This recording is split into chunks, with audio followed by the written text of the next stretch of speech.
आदाब नाज़रीन, आप सभी का इस्तकबाल है मुल्क की बात में। मैं हूं आपके साथ नेहा सिंह। खबरें शुरू करने से पहले एक नजर सुर्खियों पर। अमेरिका का घिनौना चेहरा आया सामने। यूएन में सीजफायर ड्राफ्ट को किया वीटो। इजरायल को 5वीं बार बचाया। हमास ने लगाई ट्रंप को लताड़। सऊदी अरब के अराफात के मैदान में लाखों आजमीन हज जमा हुए। इबादत और दुआएं मांगने में मशगूल दिखे आजमीन हज।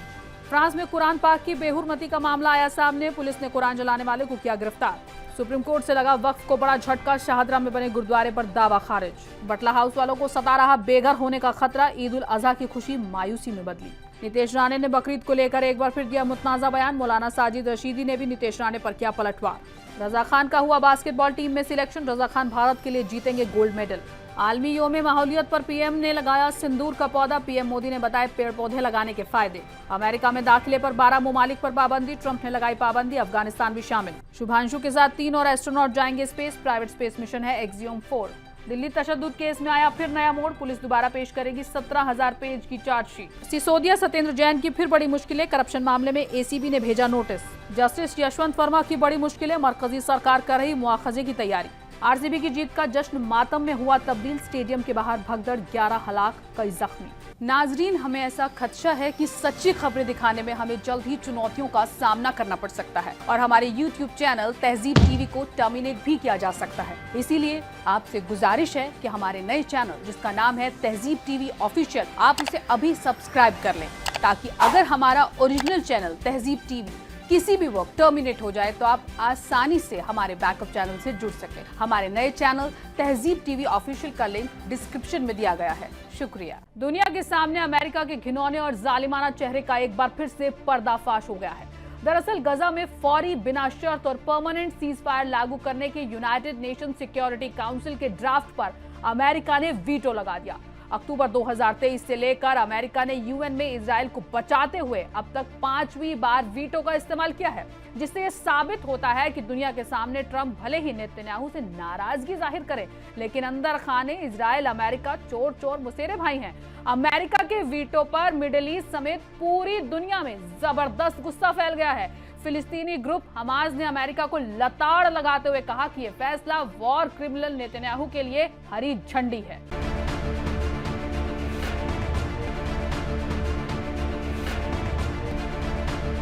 बीते कुछ हफ्तों से ट्रंप और नेतन्याहू के बीच के रिश्तों की तकरार ने पूरी दुनिया में खलबली मचाई हुई है। ट्रंप हुकूमत के जरिए नेतन्याहू के खिलाफ कई फैसले लेने की बातों ने दुनिया को इस वहम में डाल दिया कि ट्रंप इजराइल से नाराज हैं। यहाँ तक कि ट्रंप ने मिडिल ईस्ट का दौरा इजराइल जाए बिना ही मुकम्मल कर लिया। एक्सपर्ट और मीडिया जराये के हवाले से खबरें आई कि ट्रंप और नेतन्याहू के बीच फोन पर बहसबाजी तक हुई है, मगर अमेरिका के एक हालिया कदम ने पूरी दुनिया को सख्ते में डाल दिया है। दरअसल गजा जंग को रोकने के लिए पूरी दुनिया से उठ रही आवाजों और कोशिशों के बीच यूनाइटेड नेशन सिक्योरिटी काउंसिल ने गजा सीजफायर ड्राफ्ट पेश किया, जिसके हक में 14 ममालिक ने वोट किया, लेकिन अमेरिका ने इजराइल का साथ देते हुए इस ड्राफ्ट को वीटो कर दिया। द गार्डियन के मुताबिक गजा में फौरी, बिना शर्त और परमानेंट जंगबंदी की कॉल वाले यूएनएससी के ड्राफ्ट पर अमेरिका ने वीटो लगा दिया, जबकि काउंसिल के बकिया 14 देशों ने इसके हक में वोट किया। वीटो किए गए ड्राफ्ट में गजा के हालात को तबाहकुन कहा गया और गजा में इंसानी इमदाद के दाखिले पर सभी पाबंदियों को फौरन और बिना शर्त हटाने की मांग की गई। ये वीटो 7 अक्टूबर 2023 के बाद से 5वीं बार है जब वॉशिंगटन ने सिक्योरिटी काउंसिल में इस तरह के ड्राफ्ट को वीटो किया। फिर से इस फिक्र का हवाला देते हुए कि पेश किए गए ड्राफ्ट में हमास की डायरेक्ट मजम्मत या कैदियों की रिहाई की मांगों को शामिल नहीं है। बता दें कि Algeria, Denmark, Greece, Guyana, Pakistan, Panama, South Korea, Sierra Leone, Slovenia और सोमालिया के जरिए को स्पॉन्सर्ड ड्राफ्ट में गजा में इंसानी हालत को तबाहकुन बताया गया। अमेरिकी डेप्यूटी एम्बेसडर डिरोथी शिया ने वीटो का बचाव करते हुए मसौदा ड्राफ्ट को नाकबूल करार दिया और वॉशिंगटन की पोजीशन को दोहराया कि जब तक हमास की साफ तौर पर मजम्मत नहीं की जाती तब तक किसी भी ड्राफ्ट का साथ नहीं दिया जाएगा। अमेरिका के वीटो पर इजराइल इतना खुश हुआ कि इजराइल ने तुरंत वीटो का इस्तकबाल किया। अमेरिका ने वीटो इस्तेमाल करके पूरी दुनिया को अपने खिलाफ कर लिया। साथ ही हमास ने भी अमेरिका के कदम की मजम्मत करते हुए उसकी जमकर लताड़ लगा डाली। हमास हमास ने गजा में सीजफायर के लिए यूएनएससी के ड्राफ्ट को वीटो करने के अमेरिकी फैसले की मजम्मत की और इसे इजरायल को गजा के खिलाफ नस्लकुशी को जारी रखने के लिए हरी झंडी बताया। फिलिस्तीनी रेजिडेंट ने एक बयान में कहा, अमेरिकी वीटो फांसीवादी कब्जे वाले हुकूमत के तई अमेरिकी इंतजामिया के ब्लाइंड बायस को जाहिर करता है और गजा में इंसानियत के खिलाफ उनके जुर्मों की हिमायत करता है। बयान में कहा गया कि ये फैसला वॉर क्रिमिनल नेतन्याहू को बच्चों, ख्वातीन और बुजुर्गों समेत बेगुनाह नागरिकों के खिलाफ जुल्मी युद्ध जारी रखने के लिए हरी झंडी देता है। सालाना हज का आगाज हो चुका है। इस्लाम के 5 अरकान में से एक हज हर साल पूरी दुनिया से लाखों मुसलमानों को अपनी तरफ खींचता है। ये सफर उन लोगों के लिए जिंदगी में एक बार का रूहानी तजुर्बा होता है जो इसे अदा करने की सलाहियत रखते हैं। जब हाजी इस मुकद्दस सफर का आगाज करते हैं तो मक्का की फिजा लब्बैक अल्लाहुम्मा लब्बैक की पुरजोर सदाओं से गूंज उठती है। मुसलमान हाजियों ने सालाना हज के अहम मरहले पर जुमेरात को जबल अराफात पर नमाज अदा की। हजारों हाजी सुबह सवेरे ही पहाड़ और इसके आसपास के मैदानों में जमा होने लगे, जहां माना जाता है कि अल्लाह के रसूल ने अपना आखिरी खुतबा दिया था। कुछ लोग ठंडी सुबह का फायदा उठाने के लिए रंग बिरंगे छातों के साथ जल्दी पहुंच गए, जबकि बहुत से हाजी हज के सबसे कठिन मरहले में शाम तक घंटों दुआ, इबादत और तिलावत कुरान में मशगूल रहेंगे। सूरज के गुरूब होने के बाद ये लोग मुजदलिफा रवाना होंगे, जो अराफात और मीना के दरमियान वाक़ई है, जहां वो कंकड़ जमा करेंगे ताकि शैतान को संसार करने की रस्म अदा कर सकें। सफेद लिबास पहने सैकड़ों हाजी पहाड़ पर मौजूद थे, जबकि कई हाजी नीचे दुआओं में मशगूल थे या यादगार तस्वीरें ले रहे थे। फ्रांस से एक हैरान कर देने वाला मामला सामने आया है। यहाँ एक शख्स ने मस्जिद में घुसकर कुरान चुराया और फिर उसे जलाकर मस्जिद के सामने ही फेंक दिया। फ्रांस के लियोन शहर के करीब एक मस्जिद से कुरान चुराकर जलाने के इल्जाम में एक शख्स को मंगल की शाम गिरफ्तार कर लिया गया। मुबैना मुलजिम को उसी इलाके विलेउर्बन से गिरफ्तार किया गया जहां ये मस्जिद वाक़ई है। अफसरों ने बताया कि गिरफ्तार किया गया शख्स जहनी तौर पर अनस्टेबल लगता है। ये वाकया इतवार की रात और पीर की सुबह के दरमियान पेश आया। रिपोर्ट्स के मुताबिक एक शख्स बगैर चेहरा ढके मस्जिद के अंदर नमाज अदा करने की जगह में दाखिल हुआ, वहां से कुरान का एक नुस्खा उठाया, उसे आग लगाई और फिर मस्जिद के बाहर फेंककर भाग गया। इस वाकये की मालूमात रोन इलाके की मस्जिद काउंसिल ने दी है। पुलिस ने मामले की तहकीकात शुरू कर दी है। लियोन के प्रोसिक्यूटर दफ्तर ने बताया कि इस मामले को नस्ल, मजहब, नस्लिया या कौमी पहचान की बुनियाद पर लोगों के लिए खतरनाक अंदाज में अमले तबाही के जुर्म के तौर पर दर्ज किया गया है। ये वाकया ऐसे वक्त सामने आया जब शनिचर को फ्रांस के जुनूबी शहर पुजेट सुर अर्जेंस में एक शख्स ने नस्ल परस्तान वीडियो पोस्ट करने के बाद अपने ट्यूनीशियाई पड़ोसी को गोली मारकर कत्ल कर दिया और एक तुर्क शहरी को शदीद जख्मी कर दिया। मुलजिम ने फरार होने की कोशिश की, मगर उसकी खातून साथी ने पुलिस को इत्तला दे दी, जिसके बाद उसे गिरफ्तार कर लिया गया। ले पेरिजियन अखबार की रिपोर्ट के मुताबिक मुलजिम ने सोशल मीडिया पर एक वीडियो पोस्ट किया था जिसमें उसने फ्रांसीसी झंडे के साथ वफादारी की कसम खाई थी और फ्रांसीसी अवाम से अजनबी नस्ल के लोगों को गोली मारने की अपील की थी। ये पहला ऐसा नस्लीय हमला है जिसे फ्रांस के एंटी टेररिज्म डिपार्टमेंट की जानिब से दहशतगर्दी के तौर पर जांचा जा रहा है। सुप्रीम कोर्ट ने वक्फ बोर्ड को बड़ा झटका दिया है। दरअसल वक्फ बोर्ड ने शाहदरा में बने एक गुरुद्वारे पर दावा किया था और इसे वक्फ की जमीन बताया था। सुप्रीम कोर्ट ने वक्फ बोर्ड को एक बड़ा झटका दिया है। दरअसल अदालत ने दिल्ली के शाहदरा इलाके में वाक़े एक गुरुद्वारे के हवाले से दाखिल दिल्ली वक्फ बोर्ड की याचिका को खारिज कर दिया है कि ये गुरुद्वारा वक्फ की मिल्कियत है और गुरुद्वारा सिंह सभा से 10 लाख रुपए की वसूली की मांग की गई थी। हालांकि सुप्रीम कोर्ट के जस्टिस संजय करोल और सतीश चंद्र शर्मा की बेंच ने इस याचिका पर सुनवाई से इनकार करते हुए दिल्ली हाई कोर्ट के 2010 के फैसले को बरकरार रखा। हाई कोर्ट ने कहा था कि 1947 से ये जगह एक गुरुद्वारे के तौर पर इस्तेमाल हो रही है और वक्फ बोर्ड ये साबित करने में नाकाम रहा कि ये जमीन वाकई वक्फ की मिल्कियत है। सुनवाई के दौरान जस्टिस सतीश चंद्र शर्मा ने कहा, जिस जगह को लेकर दावा किया जा रहा है वो आजादी से पहले से गुरुद्वारा है। एक बार जब गुरुद्वारा तामीर हो गया और वहां सालों से मजहबी सरगर्मियां जारी हैं तो उसे वहीं रहने दीजिए। वक्फ बोर्ड की तरफ से दावा किया गया कि गुरुद्वारा एक वक्फ प्रॉपर्टी पर बना है और पहले वहां एक मस्जिद थी। वहीं गुरुद्वारा सिंह सभा की तरफ से कहा गया कि उन्होंने ये जमीन खरीदी है और वो इसके कानूनी मालिक हैं, मगर वक्फ बोर्ड इस दावे के हक में कोई ठोस सबूत पेश नहीं कर सका। गौरतलब है कि निचली अदालत ने पहले वक्फ बोर्ड के हक में फैसला सुनाया था, लेकिन हाई कोर्ट में इस फैसले को चुनौती दी गई, जहां अदालत ने साफ किया कि ये प्रॉपर्टी वक्फ के दायरे में नहीं आती। सुप्रीम कोर्ट ने भी हाई कोर्ट के इस फैसले को बिल्कुल दुरुस्त करार देते हुए याचिका मुस्तरद कर दी। वक्फ बोर्ड की तरफ से सीनियर वकील संजय घोष ने कहा कि पहले वहां मस्जिद थी। इस पर जस्टिस शर्मा ने जवाब दिया, ये कोई आम जगह नहीं बल्कि एक गुरुद्वारा है जहां श्रद्धालु अरदास, पाठ और इबादत करते हैं। जामिया नगर के रिहायशी डीडीए के नोटिस के बाद दहशत में है। बेघर होने के डर से लोगों की ईद उल अजहा फीकी कर दी है। आज भी बटला हाउस के मुरादी रोड पर डीडीए की टीम सर्वे और मैपिंग करने के लिए पहुंची। इस मौके पर बड़ी तादाद में पुलिस फोर्स मौके पर मौजूद रही। मुल्क की दारुल हुकूमत दिल्ली का जामिया नगर इलाका अक्सर सुर्खियों में रहता है। इसी इलाके में मुल्क का एक नामवर तालीमी इदारा जामिया मिलिया इस्लामिया भी मौजूद है। इसके अलावा बटला हाउस, जाकिर नगर की कपड़ों की मार्केट और यहाँ के लजीज खाने भी लोगों को अपनी तरफ खींचते हैं। मगर हालिया दिनों में डीडीए की तरफ से कई मकान हटाने के नोटिस मिलने के बाद से यहाँ के मकामी लोगों की परेशानियां बढ़ गई हैं।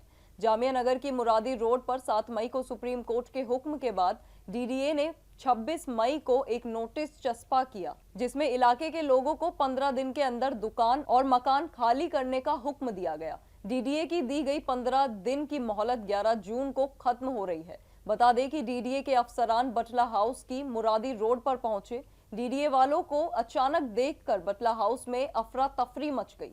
मौके पर दिल्ली पुलिस की बड़ी तादाद भी मौजूद थी। इस दौरान डीडीए अफसरों ने मुरादी रोड पर सर्वे और रोड मैपिंग की ताकि ये पता चल सके कि कौन सा मकान कितनी मंजिल का है और उसमें कितने लोग रह रहे हैं। दूसरी तरफ बीते दिनों मकामी लोगों ने डीडीए के नोटिस को सुप्रीम कोर्ट में चुनौती दी, लेकिन सुप्रीम कोर्ट ने किसी भी किस्म की दखल अंदाजी से इनकार कर दिया। कोर्ट ने कहा कि आप कॉम्पिटेंट अथॉरिटी के पास जाएं और अगर वहां सुनवाई ना हो फिर हमारे पास आएं। इस फैसले के बाद इलाके में खौफ और दहशत का माहौल बना हुआ है। आज जब डीडीए के अफसरान सर्वे के लिए पहुंचे तो इलाका फिर से तनाव में आ गया। इलाके के लोगों का कहना है कि हम यहां पिछले 70 साल से ज्यादा वक्त से रह रहे हैं और अब अचानक डीडीए ने मकान खाली करने का हुक्म दे दिया है। ईद उल अजहा का त्योहार करीब है, ऐसे में लोग पूछ रहे हैं हम अपना घर छोड़कर आखिर जाएं तो कहां जाएं। ईद उल अजहा से पहले तेलंगाना में विश्व हिंदू परिषद ने बड़े लेवल पर एहतजाज करने का ऐलान किया है। मुसलमानों के सबसे बड़े त्योहार में बकरीद से ऐन पहले वीएचपी ने गौवंश की तस्करी करने और बेचने का इल्जाम लगाते हुए रेवंत रेड्डी हुकूमत के खिलाफ मोर्चा खोल दिया है। ईद उल अजहा से पहले बकरा मंडियों में रौनक बढ़ गई है। हैदराबाद में भी बड़ी तादाद में लोग कुर्बानी का जानवर खरीदने के लिए मंडियों का रुख कर रहे हैं। इस बीच विश्व हिंदू परिषद ने आज हैदराबाद में एहतजाज करने का ऐलान किया। वीएचपी ने बकरीद पर तेलंगाना में इलीगल तरीके से जानवरों की ढुलाई और बिक्री करने का दावा करते हुए बड़े लेवल पर एहतजाज करने का ऐलान किया। वीएचपी की गौरक्षा शाखा ने मांग की है कि तेलंगाना हुकूमत गौरक्षा कानूनों को सख्ती से लागू करे और मवेशियों को बचाए। वीएचपी ने कल रियासत के सभी जिला कलेक्टर दफ्तरों पर एहतजाज की अपील की है। ईद उल अजहा से पहले वीएचपी का इस तरह से एहतजाज करने का ऐलान कई तरह के सवाल खड़े करता है। अपने बयान में वीएचपी ने तेलंगाना में कांग्रेस की अगुवाई वाली रेवंत रेड्डी हुकूमत पर संजीदा इल्जाम लगाए। वीएचपी ने दावा किया कि ईद उल अजहा से पहले हैदराबाद में तस्करी करके इलीगल तरीके से गायों को लाया जा रहा है। इन गायों की हिफाजत करने में रियासती हुकूमत पूरी तरह से नाकाम रही है, इसलिए गायों की हिफाजत के लिए वीएचपी रियासती सतह पर एहतजाज करेगी। महाराष्ट्र हुकूमत में वजीर नितेश राणे एक बार फिर से अपने मुतनाज़ा बयान को लेकर सुर्खियों में हैं। इस बार उन्होंने बकरीद पर जानवरों की कुर्बानी पर तबसरा करते हुए सवाल उठाया कि जो लोग दिवाली और होली को इको फ्रेंडली तरीके से मनाने की अपील करते हैं वो बकरीद पर वर्चुअल कुर्बानी की बात क्यों नहीं करते। बीजेपी नेता नितेश राणे ने कहा, जो लोग हर साल दिवाली और होली को इको फ्रेंडली बनाने की सलाह देते हैं वो बकरीद पर चुप क्यों हैं? क्या वो मुस्लिम समाज से ये नहीं कह सकते कि वो भी वर्चुअल बकरा काटकर एनवायरनमेंट के मुताबिक बकरीद मनाए? इससे पहले राणे ने मुस्लिम समाज को चेतावनी देते हुए कहा था कि अगर कोई किसी सोसाइटी में जबरदस्ती बकरा काटेगा तो हमारी हुकूमत उसके खिलाफ जरूर कार्रवाई करेगी। ये हिंदू राष्ट्र है, किसी के बाप का पाकिस्तान नहीं। नितेश राणे ने हिंदुओं के त्योहार पर रोक लगाने की मांग करने वाले लोगों को भी आड़े हाथों लिया। नितेश राणे ने कहा कि जब हिंदुओं का होली, दिवाली का त्योहार आता है तो कोई ना कोई मुद्दा खड़ा कर रंग ना खेलने, पटाखे ना फोड़ने की अपील की जाती है। इसके पीछे एनवायरनमेंट और जानवरों का हवाला दिया जाता है। अब बकरीद का त्योहार है, जानवर प्रेमी कहाँ है? नितेश राणे के बयान को लेकर मुस्लिम मजहबी रहनुमा मौलाना साजिद रशीदी ने कहा कि महाराष्ट्र हुकूमत के वजीर नितेश राणे का बयान इस देश को बांटने वाला बयान है। हुकूमत को अपने वजीर के खिलाफ कार्रवाई करनी चाहिए। ऐसे लोग लगातार देश में आपसी भाईचारे को तोड़ने की कोशिश कर रहे हैं। नितेश राणे जो मंत्री हैं महाराष्ट्र सरकार में, उनका एक बयान मैंने सुना उन्होंने कहा कि जो महाराष्ट्र में बकरीद में बकरा काटेगा उसके खिलाफ हिंदुत्ववादी हमारी सरकार कार्रवाई करेगी, और ये किसी के बाप का पाकिस्तान नहीं है। पाकिस्तान से बड़ी मोहब्बत है नीतीश राणे जी, आपको बार बार पाकिस्तान का नाम लेते हो। सुनो, ये मेरा हिंदुस्तान है, तुम्हारे बाप का हिंदुस्तान नहीं है। सभी का खून शामिल है यहां की मिट्टी में, किसी के बाप का हिंदुस्तान नहीं है। और मैं मौलाना मोहम्मद साजिद रशीदी आपसे कहता हूं, मैं बकरे की भी कुर्बानी करूंगा, मैं भैंस की भी कुर्बानी करूंगा। अगर आपके अंदर हिम्मत है तो मुझे गिरफ्तार कराओ, मुझे जेल भेजो। मुंबई में ईद उल अजहा की रौनक चरम पर है। बड़ी तादाद में लोग खरीदारी के लिए बाजारों का रुख कर रहे हैं। बकरीद से 3 दिन पहले ही मुंबई की देवनार बकरा मंडी में भी काफी चहल पहल देखने को मिल रही है। इस बार मंडी में कई ऐसे बकरे पहुंचे हैं जो न सिर्फ देखने में खास है बल्कि उनकी कीमत भी लाखों में है, और ये बकरे तारीफ का मरकज बने हुए हैं। देवनार मंडी में 35 लाख रुपए की कीमत वाले बकरे की खूब चर्चा है। इस बकरे के गले, कान के पीछे और शरीर पर अल्लाह और अल्लाह के रसूल का नाम लिखा हुआ है, वो भी पैदाइशी। ये बकरा राजस्थान से लाया गया है। इसे बेचने वाले बकरे के मालिक एक किसान का कहना है कि 11 लाख रुपए नगद में यह बकरा बेचा जाएगा। बकरे के मालिक ने बताया कि पिछले साल एक कस्टमर ने 35 लाख रुपए की पेशकश की थी, लेकिन वो चेक से पेमेंट करना चाहता था, इसी वजह से सौदा नहीं हो सका। इस बकरे की मालकिन ने बताया कि बकरे को घास और दाने के अलावा दूध और बादाम भी खिलाती है। उन्होंने बताया कि इस बकरे को उन्होंने बहुत ही प्यार से पाला है। देवनार मंडी का शुमार एरिया की सबसे बड़ी स्लॉटर हाउस मंडियों में से है। देवनार मंडी में इस वक्त ऐसा लग रहा है जैसा मेला लगा हो। यहाँ इन दिनों अलग अलग नस्ल के बकरों की भरमार है। मुंबई के अलावा महाराष्ट्र के दूसरे जिलों जैसे ठाणे, मुंब्रा, कल्याण, नवी मुंबई, विरार, पालघर और गुजरात बॉर्डर तक से लोग यहाँ खरीदारी करने आ रहे हैं। इस मंडी में मध्य प्रदेश के मालदा से आए एक व्यापारी ने बताया कि वो 30 बकरे लेकर मंडी में आया था। फिलहाल 23 बकरे बिक चुके हैं। कारोबारी के मुताबिक उसने इस बार सबसे महंगा बकरा 6 लाख रुपए में बेचा है, जबकि अभी उसके पास 5-5 लाख रुपए के 2 बकरे मौजूद हैं जिनको बेचा जाएगा। कारोबारी ने बताया कि वो इन बकरों की खुराक पर हर रोज 500 रुपए खर्च करता है। राजस्थान के शाहजहांपुर कस्बे के रहने वाले मोहम्मद रजा खान ने एक बार फिर से साबित कर दिया कि अगर लगन और मेहनत सच्ची हो तो कोई भी सपना पूरा हो सकता है। भारतीय यूथ बास्केटबॉल टीम में मोहम्मद रजा खान का सिलेक्शन उनके खानदान वालों में खुशियों की लहर लेकर आया है। बता दें कि रजा अगले 11 जून को मालदीव में होने वाले साउथ एशियन बास्केटबॉल चैंपियनशिप में भारत को रिप्रेजेंट करेंगे। रजा खान पिछले इंदौर में चल रहे भारतीय टीम के तरबियती कैंप का भाग रहे हैं, जहां उन्होंने अपने परफॉर्मेंस से वहां मौजूद कोचों और सिलेक्टर्स को खासा मुतव्वजे किया। बास्केटबॉल टीम में उनके सिलेक्शन की खबर मिलते ही शाहपुरा में जश्न का माहौल बन गया है। मोहल्ले के लोग, रिश्तेदार और खेल प्रेमी उनके घर पहुंचकर उनके पिता शब्बीर हुसैन खान को मुबारकबाद दे रहे हैं। बता दें कि मोहम्मद रजा खान जैसलमेर अकादमी से खेलने वाले 9वें खिलाड़ी हैं जिन्होंने भारतीय टीम में जगह बना ली है। यूथ बास्केटबॉल में उनका सिलेक्शन ना सिर्फ शाहपुरा के लिए बल्कि पूरे राजस्थान के लिए एक फक्र का पल है। मीडिया रिपोर्ट्स के मुताबिक रजा एक मिडिल क्लास खानदान से होने के बावजूद खेल के लिए खुद को एक बेहतर खिलाड़ी के रूप में उतार चुके हैं। उन्होंने साबित कर दिया है कि मिडिल क्लास होने से फर्क नहीं पड़ता, आपके सपनों में जुनून होना चाहिए। शाहपुरा लोगों का कहना है कि रजा ना सिर्फ चैंपियनशिप में बेहतरीन परफॉर्म करेंगे बल्कि भारत के लिए गोल्ड मेडल जीत कर लौटेंगे और भारत मुल्क का नाम रोशन करेंगे। वजीर आजम नरेंद्र मोदी ने वर्ल्ड एनवायरनमेंट डे पर अपनी रिहाइशगाह पर सिंदूर का पौधा लगाया। इस पौधे को उन्हें 1971 की जंग के दौरान काबिल जिक्र जरूरत दिखाने वाले ख्वातीन के एक ग्रुप ने तोहफे में दिया। इस पहल को हाल ही में हुए ऑपरेशन सिंदूर से जोड़कर भी देखा जा रहा है। कच्छ के सफर के दौरान ख्वातीन ने गिफ्ट किया था। वजीर आजम नरेंद्र मोदी ने एक्स पर लिखा, ये पौधा मुल्क की ख्वातीन की बहादुरी और इंस्पिरेशन का एक मजबूत हिस्सा बना रहेगा। उन्होंने कहा कि हाल ही में कच्छ की सफर के दौरान 1971 की जंग के दौरान काबिल जिक्र जरूरत दिखाने वाली ख्वातीन के ग्रुप ने उनकी मुलाकात हुई और ये पौधे भेंट किए। उन ख्वातीन के जज्बात का एहतराम करते हुए पीएम ने वादा किया कि वो अपने 7 लोग कल्याण मार्ग के घर पर इस पौधे को लगाएंगे।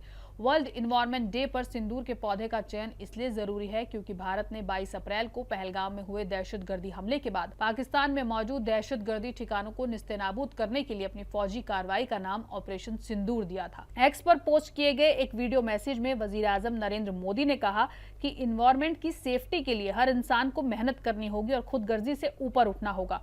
उन्होंने कहा कि प्लास्टिक पॉल्यूशन को खत्म करना इस साल के वर्ल्ड इन्वायरमेंट डे का सब्जेक्ट है और भारत पिछले 4-5 सालों से लगातार इस पे काम कर रहा है। उन्होंने कहा ज्यादा से ज्यादा पेड़ पौधे लगाएं और आसपास के पेड़ों का ख्याल रखें, तभी मुल्क महफूज और मुल्क का हर इंसान तंदुरुस्त रहेगा। सदर डोनाल्ड ट्रंप ने बुध को भारत के पड़ोसी अफगानिस्तान समेत 12 ममालिक के शहरियों के दाखिले पर मुकम्मल पाबंदी आयद कर दी है। दौसल्ले ममालिक में बर्मा, ईरान और लीबिया शामिल हैं। 78 वर्षीय अमेरिकी सदर ने 7 ममालिक के शहरियों पर भी पाबंदी लगाई है। इस ऐलान से अफगानिस्तान, बर्मा, चाड, कांगो गणराज्य, Equatorial Guinea, Eritrea, Haiti, Iran, Libya, Somalia, Sudan और यमन से दाखिले पर मुकम्मल पाबंदी आयद हो गई है, जिन्हें नाकाफी स्क्रीनिंग, दहशतगर्दों से ताल्लुकात या अमेरिका के साथ ताउन की कमी की वजह से हाई रिस्क की शक्ल में पहचाना गया है। जुजवी पाबंदियां Burundi, Cuba, Laos, Sierra Leone, Togo, Turkmenistan और वेनेजुएला पर लागू होते हैं, जो हाई ओवरस्टे दरों या नकाफी कानून में ताउन की वजह से तारकिन वतन और गैर तारकिन वीजा B1, B2 FMJ पर पाबंदी आयद करते हैं। व्हाइट हाउस ने अफगानिस्तान में तालिबान के कंट्रोल, ईरान और क्यूबा में रियासती सरपरस्ती में होने वाली दहशतगर्दी और बाइडेन इंतजामिया के दौरान हैती से गैर कानूनी तारकिन की आमद का हवाला देकर पाबंदियों को सही ठहराया। चाड 39.54% B1, B2 वीजा ओवरस्टे दर और इरिट्रिया 55.43% FMJ ओवरस्टे दर जैसे मुल्कों को अमेरिकी इमिग्रेशन कानूनों खिलाफ वर्जी के लिए फटकार लगाई गई है। जिन ममालिक पर मुकम्मल पाबंदी लगाई गई है उनमें 12 अफगानिस्तान, बर्मा, चाड, कांगो गणराज्य, Equatorial Guinea, Eritrea, Haiti, Iran, Libya, Somalia, Sudan, Yemen है। जिन ममालिक पर जुजवी तरह से पाबंदी लगाई गई है Burundi, Cuba, Laos, Sierra Leone, Togo, Turkmenistan, Venezuela शामिल हैं। पूरे दिल्ली में हालिया दिनों में 135 जजों के कामों के फेरबदल किया गया है, जिसके बाद साल 2020 में हुए दिल्ली दंगों से जुड़े मामलों की सुनवाई फिर से देरी होने के इम्कान बढ़ गए हैं। दिल्ली दंगों से जुड़े मामलों में इल्जाम तय करने का अमल चल रहा था, जिसके बाद ट्रायल शुरू होने के इम्कान थे। बता दें कि इस मामले में बीते कुछ महीनों में 18 मुलजिमों में से 5 अपने हक में बहस पूरी कर चुके हैं, लेकिन अब उन्हें नए सिरे से बहस करनी होगी। इसके साथ ही स्पेशल पब्लिक प्रोसिक्यूटर अमित प्रसाद और मधुकर पांडे को भी नए सिरे से बहस शुरू करनी होगी, जबकि वो दिल्ली स्पेशल सेल की तरफ से अपनी बहस पहले ही पूरी कर चुके हैं। कड़कड़डूमा कोर्ट के एडिशनल सेशन जज ललित कुमार ने एक अहम हुक्म दिया है। इसमें उन्होंने कहा, सभी वकील चाहे वो किसी भी पक्ष के हों, वो ये बताएं कि वो किस तरह और कितने वक्त में अपनी बहस पूरी कर लेंगे। एएसजे ललित कुमार ने कहा कि इल्जाम मुकर्रर करने और बहस में तेजी लानी होगी। इस मामले में अगली सुनवाई 6 जून को होगी। दंगों के मुलजिमों पर कड़े UAPA कानून और भारतीय कानून की दफाओं के तहत केस दर्ज हैं। इस केस में ताहिर हुसैन, उमर खालिद, खालिद सैफी, इशरत जहां, गुलफिशा फातिमा, मिरान हैदर, शिफाउर रहमान मिलाकर कई लोगों को मुलजिम बनाया गया है। नए जज के सामने अब दिल्ली पुलिस की 17,000 पन्नों की चार्जशीट समेत सभी दस्तावेज फिर से पेश किए जाएंगे। एंटी करप्शन ब्यूरो ने मनीष सिसोदिया और सत्येंद्र जैन को सरकारी स्कूलों में क्लासरूम बनाने में मुबैना करप्शन के मामले में नोटिस भेजा है। सत्येंद्र जैन को 6 जून को ACB दफ्तर में बुलाया गया है, जबकि मनीष सिसोदिया को 9 जून को पेश होने को कहा गया है। 12,748 क्लासरूम और इमारत की तामीर में मुबैना 2,000 करोड़ रुपए के घोटाले से जुड़ा ये मामला है। एंटी करप्शन ब्रांच की तरफ से जारी बयान में कहा गया कि दिल्ली में आपके दौरे हुकूमत में 12,748 जमातों और इमारतों की तामीर में 2,000 करोड़ का भारी घोटाला सामने आया है। प्रोजेक्ट को आम आदमी पार्टी से जुड़े कुछ ठेकेदारों को मुबैना तौर पर दिया गया था। तामीर में भारी लागत में इजाफा देखा गया। इसके अलावा तयशुदा मुद्दत के अंदर भी एक काम पूरा नहीं हुआ। एंटी करप्शन ब्यूरो के जरिए दर्ज केस में इन लीडरान पर दिल्ली हुकूमत के स्कूलों की क्लासों की तामीर में भारी माली बाकायदगियों का इल्जाम लगाया गया है। इल्जाम में यह भी है कि आम आदमी पार्टी से ताल्लुक रखने वाले कॉन्ट्रैक्टरों को क्लासों की तामीर का काम देकर माली गड़बड़ियों को अंजाम दिया गया। जांच एजेंसी ने अपने केस में दावा किया है कि दिल्ली में आम आदमी पार्टी की हुकूमत के दौरान 12,748 क्लासों की तामीर करवाई गई थी। इल्जामनामा चार्जशीट के मुताबिक इन क्लासों की तामीर में घटिया मटेरियल का इस्तेमाल किया गया। लेकिन उसका हिसाब आला दर्जे की आरसीसी तामीर टेक्नोलॉजी के रेट से वसूल किया गया। एंटी करप्शन ब्यूरो ने यह भी इल्जाम लगाया है कि इन क्लासों की तामीर के लिए जिन 34 ठेकेदारों को ठेका दिया गया था, उनमें से ज्यादातर का ताल्लुक आम आदमी पार्टी से था। इन्हीं लोगों से मिली भगत करके घटिया क्लासें तामीर करवाई गई और बड़ा माली नुकसान किया गया। इसमें बच्चों की सलामती को भी खतरे में डाला गया। कई जगहों पर क्लास की तामीर ही नहीं हुई, लेकिन टॉयलेट को क्लास दिखाकर उसका भी पेमेंट आवाम के पैसों से लिया गया। बीजेपी के रहनुमाओं ने इल्जाम लगाया है कि उस वक्त की दिल्ली हुकूमत ने एक ही स्कूल में 4-4 शिफ्ट में स्कूल चलाकर स्कूलों की तादाद ज्यादा दिखाने की कोशिश की थी। नाज़रीन, मुल्क की बात में आज के लिए बस इतना ही। मुझे दीजिए इजाजत। आदाब।